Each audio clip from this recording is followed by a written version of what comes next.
Passage obligatoire pour Emmanuel Macron à l'occasion de la commémoration de l'armistice du 8 mai 1945. Le chef de l'État a présidé une cérémonie sans grand éclat, alors que ses relations avec la Grande Muette sont pour le moins tendues. Téhéran suspend une partie de ses engagements dans le cadre de l'accord sur le nucléaire. Alors que Washington a fait de l'Iran une cible prioritaire, la nation perse donne un ultimatum de 60 jours aux autres pays signataires pour tenir leurs promesses. Depuis plusieurs années, le géant du soda arrose le milieu scientifique pour mettre en veilleuse les risques pour la santé de sa boisson ultra sucrée, un procédé aussi répandu que malhonnête. Madame, Monsieur, bonsoir. Nouvelle commémoration pour Emmanuel Macron. Pour célébrer le 74e anniversaire de l'armistice de 1945, le président de la République a joué la simplicité. Une sobriété de mise alors que le locataire de l'Élysée a suscité l'indignation lors de chaque commémoration depuis sa prise de fonction. Thibaut Bastide. Prudence et mère de sûreté, une doctrine au goût du jour pour Emmanuel Macron. À l'occasion de la 74e commémoration de l'armistice de 1945, le président de la République a présidé une cérémonie sans grand éclat. Un programme très allégé qui s'est limité au dépôt d'une gerbe devant la statue du général de Gaulle, place Clémenceau, à la traditionnelle remontée de l'avenue des Champs-Élysées, entourée de la garde républicaine, et au ravivage de la flamme sur la tombe du soldat inconnu sous l'Arc de Triomphe. Le tout sous une pluie battante rappelant étrangement les commémorations de son prédécesseur François Hollande. Une commémoration minimaliste alors que planait l'ombre des Gilets jaunes. D'ailleurs, pour éviter la moindre confusion, un arrêté préfectoral a interdit toute manifestation dans un large périmètre autour des lieux du parcours présidentiel à Paris. Une décision justifiée par l'organisation de cérémonies solennelles qui ne sauraient être troublées par des manifestations revendicatives. Le problème Gilets jaunes évacué, Emmanuel Macron a également soigneusement écarté le traditionnel discours pour éviter la moindre bavure à un peu plus de 2 semaines des élections européennes. Il faut dire que le président de la République ne s'est pas fait que des amis lors de ses précédentes commémorations. En effet, depuis sa prise de fonction il y a 2 ans, le chef de l'État s'est mis la grande muette à dos à plusieurs reprises, et ce, même dès le début de son quinquennat. Je considère, pour ma part, qu'il n'est pas digne d'étaler certains débats sur la place publique. J'ai pris des engagements. Je suis votre chef. Les engagements que je prends devant nos concitoyens et devant les armées, je sais les tenir. Et je n'ai à cet égard besoin de nulle pression et de nul commentaire. Une sortie fracassante pour recadrer le chef d'état-major des armées, le général Pierre de Villiers, qui avait critiqué les coupes budgétaires du ministère de la Défense. Cependant, le retour de bâton a été extrêmement rapide, provoquant une fracture entre Emmanuel Macron et l'armée, comme l'a souligné le colonel Jacques Augard lors de son passage dans l'émission Le Samedi Politique. Sacrée entrée en matière parce que il a créé d'emblée une césure profonde avec l'armée française.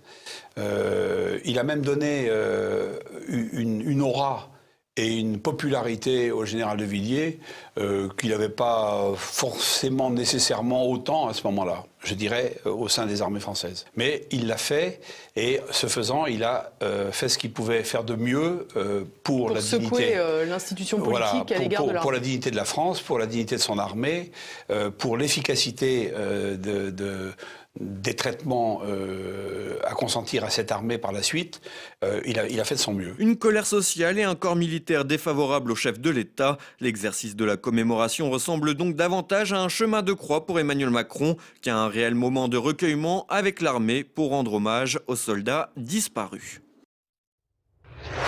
Réponse du berger à la bergère, alors que Washington a déployé un porte-avions en début de semaine pour parer à une hypothétique menace iranienne. Téhéran a suspendu une partie de ses engagements de l'accord de Vienne sur le nucléaire.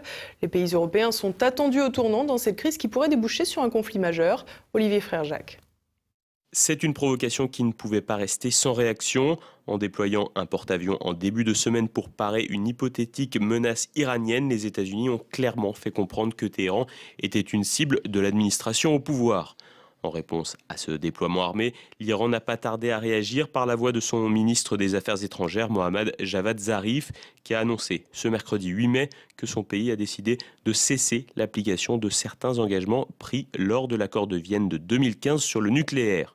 En l'occurrence, Téhéran cesse de limiter ses réserves d'eau lourde et d'uranium enrichi et cesse de vendre ceci à d'autres pays. Cette décision a été notifiée officiellement aux ambassadeurs des pays signataires de l'accord, la France, l'Allemagne, le Royaume-Uni, la Russie et la Chine. Une annonce qui intervient un an jour pour jour après le retrait des États-Unis de cet accord. Un retrait motivé par un changement de cap voulu par l'administration Trump, peu désireuse de poursuivre les efforts d'apaisement engagés par Barack Obama. Alors que l'accord de Vienne devait déboucher sur un retrait progressif des sanctions américaines, l'Iran n'a finalement tiré aucun bénéfice de cet infléchissement dans son programme nucléaire. Pire, la domination des États-Unis sur leurs alliés européens contraint ceux-ci à maintenir des sanctions qui auraient dû prendre fin. Mohammad Javad Zarif a ainsi déclaré, de passage à Moscou, que son pays avait jusqu'à présent fait preuve de patience. Il a également affirmé que l'Iran ne se retirerait pas de l'accord, la suspension de certaines mesures correspondant à un droit laissé aux parties en cas de manquement des autres parties. Le président iranien, le modéré Hassan Rouhani, a par ailleurs donné un ultimatum aux signataires de l'accord, 60 jours pour mettre en œuvre les mesures promises, à savoir notamment protéger les secteurs bancaires et pétroliers iraniens. Faute de réaction des signataires, Téhéran reviendra sur d'autres engagements et augmentera son niveau d'uranium enrichi. Une escalade qui fait craindre le pire et face à laquelle l'Europe semble bien démunie. La France, elle, a mis en garde l'Iran contre cette décision sans pour autant proposer d'alternative aux sanctions états-uniennes. Plus généralement, c'est la diplomatie européenne qui est observée de près dans ce dossier. La représentante de l'UE, Federica Mogherini, avait dénoncé les agissements de Washington dans la région le 4 mai dernier. Une prise de position qui peut paraître équilibrée et courageuse, mais qui n'empêchera pas le constat d'impuissance du vieux continent et des autres parties à l'accord dans le dossier iranien. En effet, qu'il s'agisse de Bruxelles, de Moscou ou de Pékin, tous ont maintenu leurs engagements, mais sans pouvoir respecter leurs promesses de permettre à l'Iran de récolter le bénéfice de ses efforts en contournant les sanctions américaines. Une fois encore, la domination mondiale états-unienne apparaît comme un frein à la paix. Tenue par la force économique de Washington, aucune partie en présence ne semble apte à faire face à l'oncle Sam. Le monde multipolaire, lui, semble toujours se faire attendre. Une situation pour le moins paradoxale quand on sait les efforts matériels et humains déployés par l'Iran pour anéantir l'État islamique. Coca-Cola démasqué depuis près de 10 ans. La firme américaine qui fait régner le plus grand secret autour de sa recette de soda a financé un institut de scientifiques pour minimiser les risques pour la santé de sa boisson. Et puis du coca, et on y va, et on l'arrête, et on remet du coca, et on arrête, et on remet encore du coca. De fausses études scientifiques et un vrai capitalisme carnassier. Voilà comment résumer le cynisme de la firme américaine Coca-Cola. Depuis près d'une décennie, le groupe à la tête de la recette de cola gazeux finance à coups de montants astronomiques des pseudo-scientifiques pour détourner le regard des consommateurs de la dangerosité de la consommation de boissons sucrées. La méthode, insister sur la nécessité de faire de l'exercice pour être en bonne santé, pour faire oublier la nocivité du sucre. Et pour cause, dans une simple canette de Coca-Cola de 33 centilitres, ce ne serait pas moins de l'équivalent de 7 morceaux de sucre qui seraient ingérés. Alors que les messages de santé publique sur l'obésité fleurissent, beaucoup de voix se sont élevées pour pointer du doigt les différentes boissons de la firme. En effet, Coca-Cola ne commercialise pas uniquement le fameux soda connu dans le monde entier. Coca-Cola Company, c'est également Fanta, Finlay, Sprite, Minute Maid, Nestea, Burn, Powerade, entre autres. Le point commun, du sucre en pagaille. Alors pour contrer la charge contre les boissons sucrées, il a fallu faire appel au marketing et tant pis s'il revêt les attributs d'organismes scientifiques. En tout, pas loin de 20 millions d'euros auraient été dépensés par la firme pour faire ce que l'on appelle de l'influence.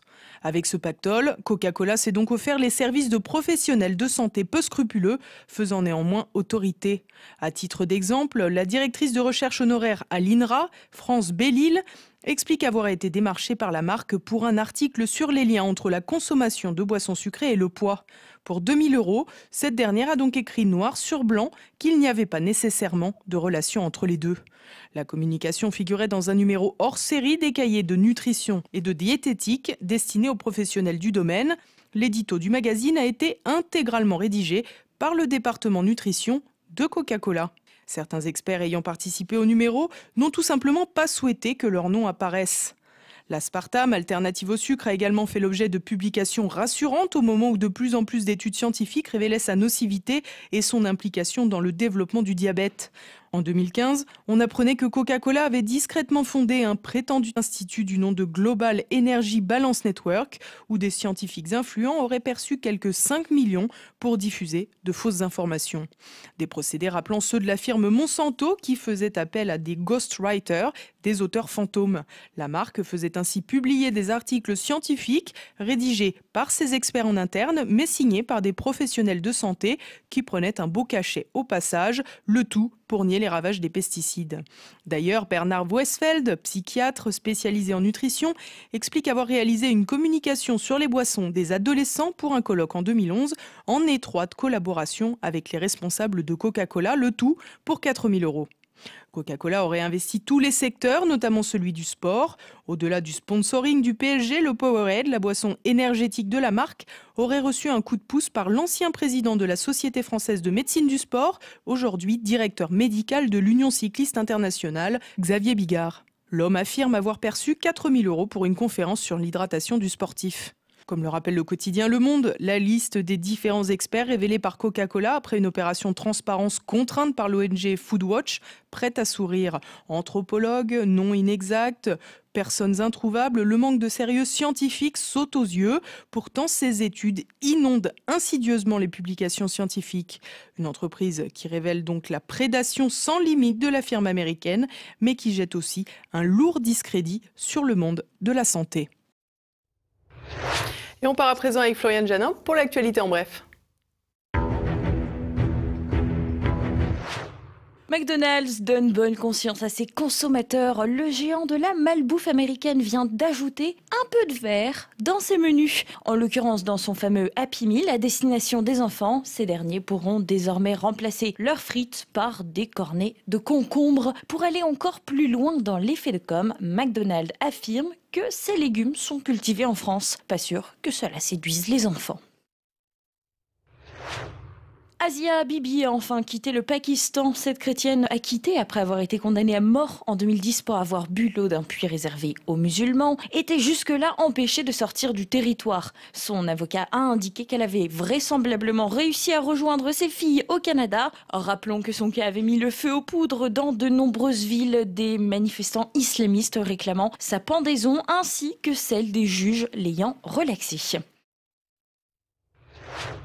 La Chine n'en finit pas avec la révolution culturelle. Des médias anglais affirment que 31 mosquées et 2 sanctuaires ont été endommagés dans le pays entre 2016 et 2018. Parmi les provinces les plus touchées, le Xinjiang, au nord-ouest du pays. Une mosquée du XIIIe siècle a par ailleurs été en partie détruite. Outre ces attaques contre les biens, le régime chinois aurait envoyé plus d'1,5 million de musulmans dans des camps de rééducation idéologique depuis 2017. De quoi engendrer un terreau favorable aux attaques terroristes.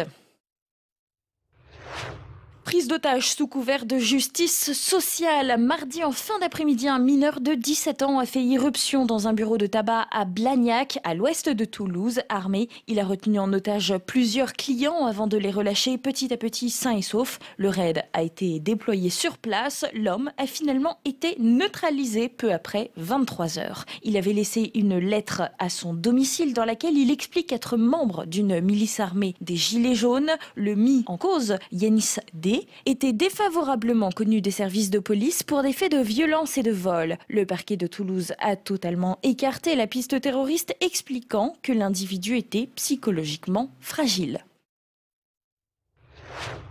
Le dictionnaire français s'alourdit de néologismes. Ainsi, vous verrez apparaître le terme divulgacher, qui signifie révéler la fin d'une histoire. Au programme de la mise à jour, un gros lot d'anglicismes avec notamment le bore-out, le fameux épuisement professionnel dû à l'ennui, l'inverse donc du burn-out, quant à lui dû au surmenage. Le mot licorne verra apparaître quant à lui une nouvelle acception, celle d'une start-up de plus d'1 milliard de dollars de valeur. Des moutons sur les bancs des écoles. L'affaire est très sérieuse. À Crête-en-Bélèdone, en Isère, 15 moutons ont été inscrits en classe de primaire pour éviter une fermeture de classe. En effet, le passage d'un effectif de 266 élèves à un effectif de 261 aurait engendré la fermeture d'une des 11 classes de la commune. En cause, la politique des seuils appliqués sans distinction, une décision allant pourtant à l'encontre de la préconisation d'Emmanuel Macron, puisqu'il y aurait eu bien plus de 24 élèves par classe à la prochaine rentrée. Le maire a déjà fait savoir qu'il soutenait cette initiative originale. Et voilà, on arrive déjà à la fin de cette édition. Dans un instant, notre Zoom du jour. Dirigeant fondateur de plusieurs entreprises et personnalité historique du Rassemblement national, Thibault de la Tauquenay présente son ouvrage « Le choix souverainiste ». Est-ce qu'on a vu les syndicats s'opposer réellement à l'ouverture totale des frontières? Pas seulement les frontières par rapport aux immigrés, par rapport aux frontières économiques, avec les délocalisations, mais avec aussi les dumpings sociaux. Est-ce qu'on a vu des syndicats de manière intelligente, sérieuse, dénoncer tel dumping social environnemental? Comment vous l'expliquez ça d'ailleurs? Mais parce qu'ils sont achetés, parce qu'en fait ils sont dans le système, ils ont des subventions. Les principaux syndicats, genre FO, CGT, sont vendus. MEDEF. Je dirais pas vendus, ils sont dans le système, ils n'ont pas cette vision, ils restent, ils répètent indéfiniment. Vous savez, il faut du courage pour remettre en cause l'Europe de Bruxelles. Nous ne remettons pas en cause l'Europe, on l'a bien compris aujourd'hui. Nous sommes contre l'Europe de Bruxelles pour une nouvelle Europe qui soit fondée sur l'Europe des nations, des États-nations qui auraient retrouvé leur souveraineté. Ce soir, retrouvez également Perle de Culture. Anne Brassier reçoit le journaliste et écrivain Martin Pelletier pour son ouvrage La fin de l'homme blanc, puis Isabelle Renaud-Chamska et François-Xavier Dury, deux passionnés du poète Patrice de la Tour du Pin. Tout de suite, évidemment, vous retrouvez La France de Campagnol de Christian Combaz et Mes libertés politiques avec François Billot-de Leclerc. C'est à présent la fin de cette édition. Merci pour votre fidélité. À demain. Bonsoir.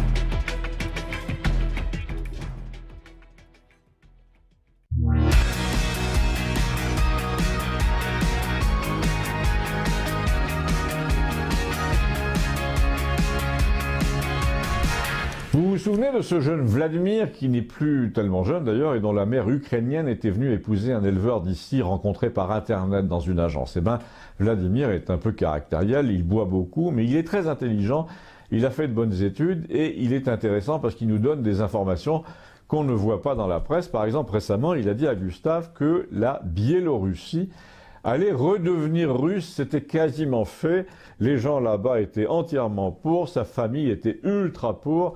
D'abord, je vais vous faire un petit tableau du contexte, car normalement, Vladimir aurait dû oublier son monde d'origine en arrivant ici en France.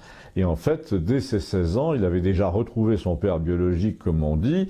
Il était lui-même de père biélorusse. L'Ukraine et la Biélorussie sont mitoyennes. Et il avait un grand-père qu'il n'avait jamais vu et qui était biélorusse. Donc Vladimir, qui est charpentier menuisier à Aunay-le-Château et qui a 2 employés, a pris 15 jours de congé il y a 4 ans pour aller voir son grand-père biélorusse. Depuis, c'est l'enthousiasme pour la Biélorussie. Là-bas, au moins, tout fonctionne. Les bâtiments sont énormes et bien entretenus. On respire, on peut sortir à 2 heures du mat sans se faire agresser. C'est pas comme à Béziers ou à Rhodes. Et puis, il est au courant de tout ce qui concerne la Biélorussie. Et du coup, nous aussi, indirectement. Donc là, il nous annonce que Poutine va offrir à la Biélorussie, qui est un État grand comme la Pologne quand même, de réintégrer l'ensemble russe. Et il nous dit, c'est très bien, ça prouve que la puissance russe se réveille et qu'elle a compris où les Américains voulaient en venir. La chose amusante dans son discours au bar de Campagnol, là, c'est qu'il a très bien compris en séjournant là-bas et en écrivant à son grand-père par Internet où voulait aller ce pays. Il veut aller, nous a-t-il dit, vers l'exemplarité contre le système occidental européen, un peu comme la Hongrie. Si j'ai bien compris, c'est une sorte de Corée du Nord au centre de l'Europe. Et quand je dis si j'ai bien compris, je fais un peu mon hypocrite. J'y ai passé une semaine il y a 15 ans et j'ai pu mesurer le début des raisons pour lesquelles Vladimir a embrassé les valeurs du pays de son grand-père. J'étais là-bas invité comme écrivain pendant les journées où le peuple, soi-disant, avait choisi de protester contre l'horrible dictateur Loukachenko à Minsk, sur la place centrale, et France Inter, qui l'avait appris par mon éditeur, s'était procuré mon numéro de portable pour me demander si je voulais répondre à 3 questions en direct pendant le journal de 13 heures. Je me trouvais donc sur la place en question, sur le lieu supposé de la manifestation. Or, on voyait que des policiers. Il y avait vaguement 15 personnes qui brandissaient une banderole, mais c'est tout. Quand j'ai fait ce tableau à la production du journal de France Inter 7 ou 8 minutes avant de prendre l'antenne, le type à l'autre bout a paru gêné parce que je décrivais pas une foule impatiente de chasser le dictateur détesté. Alors en fait, depuis 4 jours, chaque fois que j'interrogeais les gens dans la rue ou dans les familles où j'étais reçu, tout le monde trouvait que Loukachenko était un sauveur, celui qui avait tiré le pays de l'anarchie, etc. Donc il n'y avait pas de véritable manifestation, j'allais pas l'inventer pour faire plaisir à France Inter. Eh bien, le journal de 13 heures ne m'a pas rappelé parce que j'avais pas vu ce qu'il fallait voir. Et Vladimir, en disant que les ingérences de l'OTAN dans ce pays, autour de ce pays, étaient scandaleuses, m'a rappelé très précisément cet épisode France Inter. Il a dit tout ce qu'il fallait pas dire, que Loukachenko était un type bizarre mais absolument génial, qu'il parlait un russe admirable, que quand on parlait si bien une langue on pouvait pas être un imbécile, que pour lui qui avait été arraché par sa mère à son père et à son grand-père biélorusse, le choix était fait, qu'il aspirait pour la France mais aussi pour l'Europe à l'apparition d'un pouvoir du même genre, d'un pouvoir qui s'attaque frontalement aux ennemis, à tous ceux qui veulent la mort de l'Europe des peuples pour en faire un marché. Et qu'en pensent les Biélorusses, a demandé Gustave. Eh ben Vladimir a répondu, ils sont pour la Russie à 100%, enfin à 90%, parce qu'ils voient bien que sans ça, les Américains vont leur inventer une révolte étudiante comme en Ukraine, une sécession pro-occidentale, etc. Et le meilleur moyen de ne pas avoir l'OTAN sur le dos et les Starbucks Café à Minsk, c'est d'inviter les Russes avant. Et toi, tu es pour, a dit Gustave. Moi, a répondu Vladimir, quand je me promène dans les rues de Minsk, je sais où je suis, je sais que c'est chez moi, que c'est mon continent, ma culture, et c'est l'histoire de mon grand-père, et les Russes sont là pour la défendre. Ici, je sais de moins en moins, nous a-t-il ajouté, et à Paris encore moins. Quand je prends le métro, je ne sais plus du tout où je suis. Où sont mes ancêtres européens? C'est un cauchemar, c'est un autre continent. Et le président français te dit que la culture française, il ne sait pas ce que c'est. Donc tout ce qui peut nous épargner ce genre de type et ce genre de situation est le bienvenu. Et comme toujours, il nous a proposé de payer le coup. Et comme toujours, nous avons refusé en disant que la vodka c'était trop fort. Et comme souvent, il a répondu « Rien n'est jamais trop fort quand on voit la gueule de François Hollande ». Parce que j'ai oublié de dire qu'il faisait une fixation sur François Hollande. Il nous a même dit, pour moi, c'est l'anti-image du père par excellence. C'est le genre de mec qui rend la jeunesse haineuse. Bon, et ben comme à chaque fois avec Vladimir, on a vu du pays, mais surtout on a l'impression de voir un peu mieux où nous allons. Abonnez-vous, merci.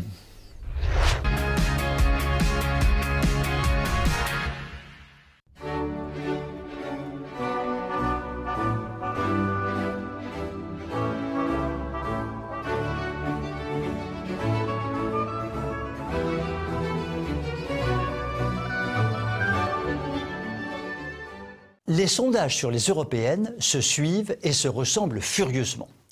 Même s'ils sont généralement truqués, l'on peut d'ores et déjà prendre le risque d'établir les pronostics suivants. Du côté de la gauche pure et dure, des mélenchonistes aux socialistes en passant par les écologistes et autres révolutionnaires assumés, ce bloc devrait capter environ un quart de l'électorat, ce qui n'est pas rien. Ce qui est même beaucoup, et même beaucoup trop pour notre paix civile. Du côté des centro-centristes libertaires, qui peuvent être aussi conservateurs selon qu'il pleut ou que le soleil brille, et qui va de la gauche dite modérée à la droite modérée dite de gouvernement. En clair, La République en marche et les Républicains. Ce bloc devrait capitaliser environ 40% des voix. C'est considérable pour un bloc qui dit tout et le contraire de tout, n'offre aucune ligne claire sur les grands sujets et trompe avec une régularité d'horloge les électeurs depuis un demi-siècle. Si les discours des deux partis peuvent être divergents, les actions qu'ils mènent depuis des dizaines d'années sont identiques, d'où la situation calamiteuse de la France aujourd'hui. Du côté du bloc des souverainistes, nous savons que ce bloc, grosso modo, récolte un tiers des intentions de vote. Eh bien, ce bloc annonce, avec une très grande clarté, un certain nombre de vérités et devrait donc caracoler sur un score qui n'est pas nul, qui est honorable, mais qui ne devrait pas permettre d'inverser le cours mortifère suivi par une Europe de la déconstruction générale. La leçon à tirer de cette analyse, sauf miracle, le bloc centrocentriste libertaire ou conservateur, selon le sens du vent, devrait être en position dominante dans les années à venir, ce qui signifie, pour la France, quelques millions d'immigrés de plus, une économie dopée par des déficits publics invraisemblables, une déconstruction méthodique de la famille et des fondements chrétiens de la société, j'en passe et des meilleurs. Il faudra donc patienter encore quelques années, il faudra attendre 2022, date de la présidentielle française. D'ici là, cela dit, il peut se passer beaucoup de choses, une tempête économique, un réveil brutal des Français dans la continuité des Gilets jaunes, ou que sais-je encore. Et puis nous pouvons aussi le constater, partout, l'euroscepticisme gagne du terrain à vive allure, à très vive allure. L'important est donc de ne pas désespérer. Les élections européennes peuvent se traduire par une nouvelle bataille perdue, mais la guerre pourra encore être gagnée. Vous pouvez m'écrire si vous le voulez. À très bientôt.